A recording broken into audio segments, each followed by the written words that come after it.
کسی نئے کام کو شروع کرنے سے پہلے ختم قرآن کا اہتمام کرنا اور طلبہ کو پیسے دینا، کیا یہ عمل بدعت ہے؟ ختم قرآن اگر ایصال ثواب کے لیے تو یقیناً بدعت ہے، کیونکہ صحابہ سے ثابت نہیں ہے۔ اجتماعی قرآن خوانی ثواب پہنچانے کے لیے عبادت ہے یہ، اور عبادت توقیفی ہوتی ہے، اس میں ہمیں اسلاف سے اس کا ثبوت ہونا چاہیے۔ باقی برکت کے لیے جو قرآن خوانی لوگ کرواتے ہیں، خیر و برکت کے لیے، تو اس کا تعلق رقیہ سے ہے۔ رقیہ کہتے ہیں برکت کے لیے کوئی بھی وظیفہ پڑھا جائے تو وہ جائز ہے، تو اس میں قرآن خوانی بھی جائز ہے اور وہ پیسے دے کے بھی جائز ہے تبرکن۔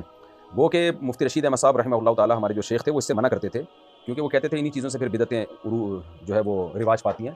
تو بہتر یہی ہے کہ یہ کام پیسے دے کے نہ کیا جائے، اور کوئی خیر و برکت کے لیے کوئی نئی دکان، نئے مکان میں خود سے سورہ بقرہ کی تلاوت کر لیں، یا سب گھر کے افراد مل کے قرآن ختم کر لیں، یا اپنے دوست احباب کو بلا لیں، بھائی چلو بیٹھ کے قرآن پڑھ لیا جائے، اور بس ان کو کھانا کھلا دیں، اتنا کافی ہے۔ لیکن بہرحال اصولی طور پر رقیہ چونکہ پیسے دے کے جائز ہوتا ہے، تو اس لیے اگر کوئی بطور برکت کے لیے بچوں سے بھی قرآن پڑھواتا ہے تبرک کی نیت سے کہ برکت ہوگی گھر کے اندر، اور اس کی ان کو اجرت دیتا ہے، تو یہ اجرت جائز ہے۔ حدیث سے ثابت ہے، ایک صحابی نے ایک جو دم کیا تھا سورہ فاتحہ پڑھ کے، اس پہ اجرت بھی لی تھی انہوں نے، تو وہ نبی صلی اللہ علیہ وسلم نے اسے منع نہیں کیا۔ تو فاتحہ پڑھیں یا قرآن پڑھیں، مقصد اگر رقیہ ہے، رقیہ کا مطلب جس سے شیاطین کے اثرات گھر سے ختم ہو جائیں، نحوست کے اثرات ختم ہو جائیں، تو فی نفسی جائز ہے۔ لیکن بہرحال یہ کوئی قابل تعریف عمل نہیں ہے، خاص طور پہ اس زمانے میں، کیونکہ مدرسے کے بچوں کو اس کے لیے استعمال کیا جاتا ہے، پھر وہ پیسوں کی لالچ میں بچے جاتے ہیں، پڑھتے بھی صحیح نہیں ہیں، ان کو پتہ ہوتا ہے ابھی دیکھ کر ڈھکن کھلے گا، بس اس چکر میں ہم آئے ہیں قرآن پڑھنے کے لیے، غلط سلط بھی پڑھ رہے ہوتے ہیں، اسپیڈ بھی اتنی ہوتی ہے، فارمیلٹی پوری ہوتی ہے۔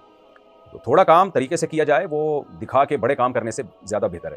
تو اس لیے اگر گھر میں خیر اور برکت کے لیے قرآن پڑھنا ہو تو گھر کے افراد سورہ بقرہ یا پورا الحمد سے لے کے والناس تک قرآن پڑھ لیں۔ سورہ بقرہ کی بھی بڑی برکات ہیں، صرف سورہ بقرہ کی تلاوت کر لی جائے، یہ بھی کافی ہے، اور بغیر اجرت کے ہو یہ کام، یہ زیادہ بہتر ہے۔